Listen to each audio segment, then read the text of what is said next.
السلام علیکم۔ غریب لڑکی کی شادی، اس موضوع پہ آج کا یہ دوسرا ویڈیو ہے، پارٹ 2، کیونکہ کافی لوگوں نے اس پہ مجھ سے کہا تھا کہ ایک ویڈیو آپ اور بنائیں۔ بہت سارے پوائنٹس چھوٹ گئے ہیں اس میں۔ دیکھیے، سب سے پہلے تو اگر آپ شادی کے لفظ کو لے لیں تو آپ اس کو عربی میں نکاح کہہ سکتے ہیں، زواج کہہ سکتے ہیں، عرس کہہ سکتے ہیں۔ اس کے جو اگینسٹ میں بات کی جاتی ہے، اس کا الٹ جو ہے وہ زنا ہے۔ نکاح کا جو مخالف لفظ ہے وہ زنا ہے۔ تو ہم زنا کو کنڈم کرنے کے لیے، اس کو نیچے گرانے کے لیے، اس کو ختم کرنے کے لیے نکاح کا سسٹم اللہ تعالیٰ نے بنایا ہے کہ تم آزادانہ جنسی تعلقات اختیار مت کرو، بلکہ ایک دوسرے کے ہو کے رہو، کیونکہ اس سے تمہیں اولاد ہونی ہے، دنیا آگے بڑھنی ہے۔ تو بیسیکلی جب ہم شادی کا لفظ استعمال کرتے ہیں تو انڈائریکٹلی ہم زنا کے خلاف ایک مہم چلا رہے ہیں۔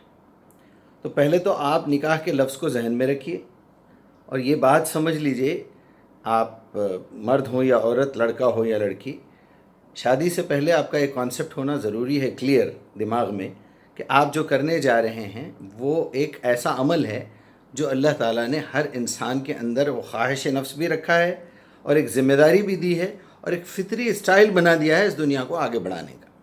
تو آپ کے دل میں دو خیال دماغ میں کلیئر ہونا ضروری ہے کہ میں یہ جو رشتہ قائم کر رہا ہوں یہ ہمیشہ کے لیے ہے، جب تک میں زندہ رہوں گا نبھاؤں گا، الا یہ کہ بہت ہی ناگوار حالات پیش آ جائیں، پھر اس کو اللہ تعالیٰ نے ترتیب بھی بتائی کیسے الگ ہونا ہے۔ اور دوسرے یہ کہ مجھ سے اولاد ہونی ہے، میری نسل آگے بڑھنی ہے۔ یہ اتنے آسان کام کو اتنا مشکل بنا دیا گیا ہے اور اتنے رسم و رواج میں ہم لوگ ملوث ہو گئے ہیں۔ اور تھوڑا سا غور کریں آپ، میری بہنیں، خواتین، برا نہ مانیں، اس کے پیچھے خواتین کا بہت بڑا ہاتھ ہے۔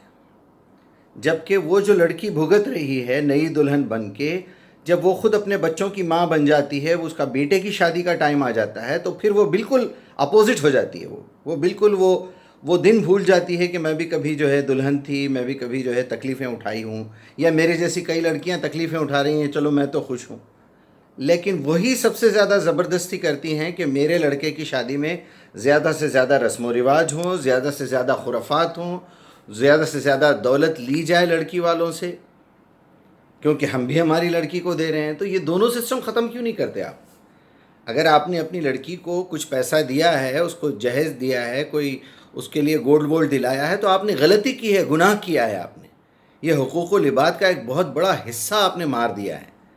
آپ نے اللہ کے بندوں کے حقوق سلب کیے ہیں، آپ اللہ کی نافرمانی کر رہے ہیں، آپ نے اللہ کے رسول کی نافرمانی کی ہے۔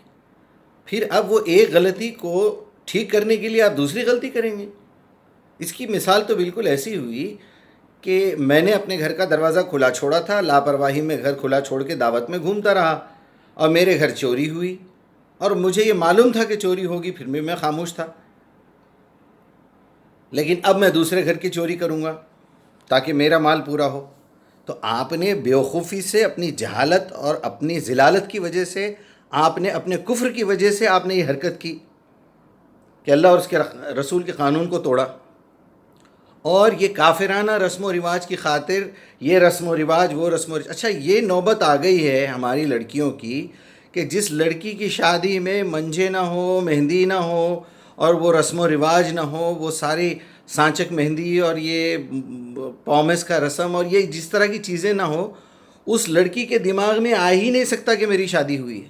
جن لڑکیوں کے ساتھ سیدھی سادی شادی کا تجربہ ہوا ہے، وہ ہمیشہ اپنے شوہر سے لڑتی رہی، وہ ہمیشہ اپنے نصیب پہ روتی رہی کہ تمام لڑکیوں کے تو پورے رسم و رواج ہوتے ہیں، ان کی تمام آرزوئیں نکلتی ہیں، میری تو کوئی آرزو نکلی نہیں۔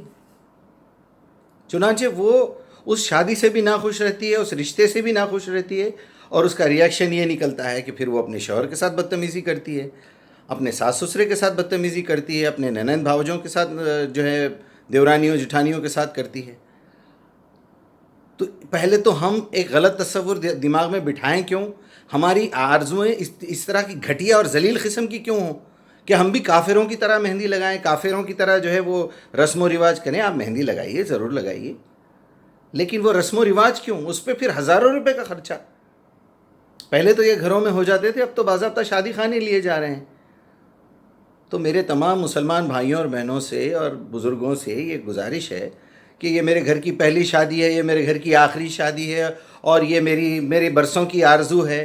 ماں بولے گی کہ تم میری لاش پہ سے ہو کے گزرنا، بیٹا چلو بھائی گلف میں جا کے ادھر ادھر کہیں دبئی گیا، سعودی گیا، قطر آیا، ادھر گیا ادھر گیا، اس کو تھوڑا سا اسلام کا پتہ چلا کہ بھئی دنیا میں تو اس طرح کی رسم و رواج نہیں ہے، اور خاص طور پہ اسلام میں نہیں ہے۔ تو آ کے وہ کہے گا کہ دیکھیے ماما والدہ کو بولے گا، والد کو بولے گا، اپنی بہنوں کو بولے گا کہ یہ سب خرافات ہیں، یہ سب بری باتیں ہیں۔ نہیں، وہ ہرگز ہونے نہیں دیں گے۔ اچھا، پھر وہ بات کرنے کا جو سٹائل ہے جا کے وہ یہ ہے کہ ہم تو کچھ نہیں مانگ رہے ہیں، پھر بھی آپ کیا دے رہے ہیں، تھوڑا سا لسٹ بتا دیجئے، تاکہ ہمارے گھر میں جو سامان ڈبل ہے، جو آلریڈی ہے، وہ پھر آ جائے گا تو ڈبل ہو جائے گا۔ اس کے بدلے میں آپ اپنی بیٹی کو کوئی سونا دلا دیجئے، کیش اس کے اکاؤنٹ میں رکھ دیجئے، تاکہ میرا بیٹا نالائق ہے، گدھا ہے، وہ رات بھر جاگے گا دوستوں کے ساتھ، دن بھر سوئے گا، اور دوپہر میں اٹھ کے جو ہے آوارہ گردی کرنے نکلے گا، اور جب پیسوں کی ضرورت پڑے گی گھٹکا کھائے گا، سگریٹ پیے گا، شراب پیے گا، جوا کھیلے گا، آوارہ گھومے گا، پھر زنا کرے گا، پھر اپنی بیوی کو تنگ کرے گا آ کے کہ تمہارے اکاؤنٹ میں سے پیسے نکالو۔ یہی ہو رہا ہے، اکثریت میں یہی ہو رہا ہے۔ تو اس کے اصل سبب کس کا ہے؟ ہر ایک کو یہ کام کرنا ہے۔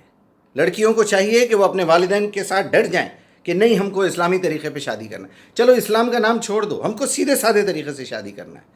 ہم کو ایسی کوئی غلطی نہیں کرنا ہے جس کے ریاکشنز برے نکلے۔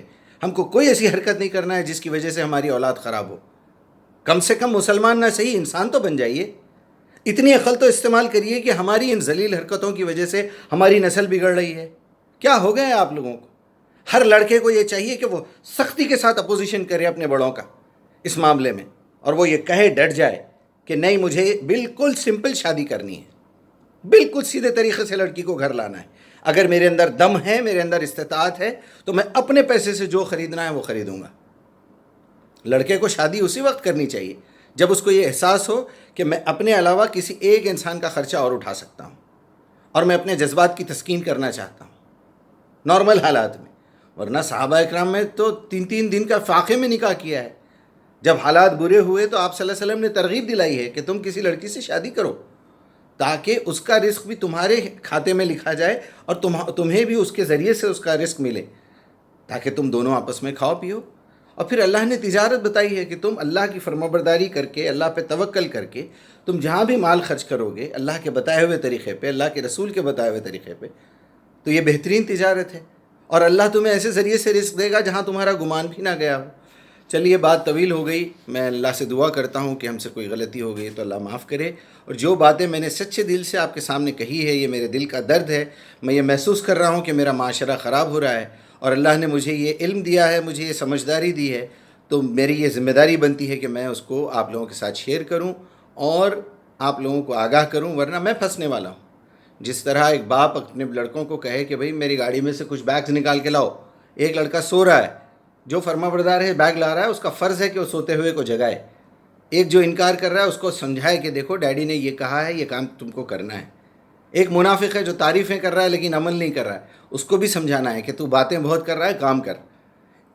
اسی طرح اگر آپ اپنے آپ کو منافق نہیں سمجھتے، کافر نہیں سمجھتے، لاپرواہ اور جاہل نہیں سمجھتے، کچھ عقل مند سمجھتے ہیں، تو یہ کام کیجئے اور سوتے ہوں کو جگائیے، نافرمانوں کو سمجھائیے، منافقین کی جو ہے درد رسی کیجئے اور ان کو سمجھائیے، ان سے لڑیے۔ السلام علیکم۔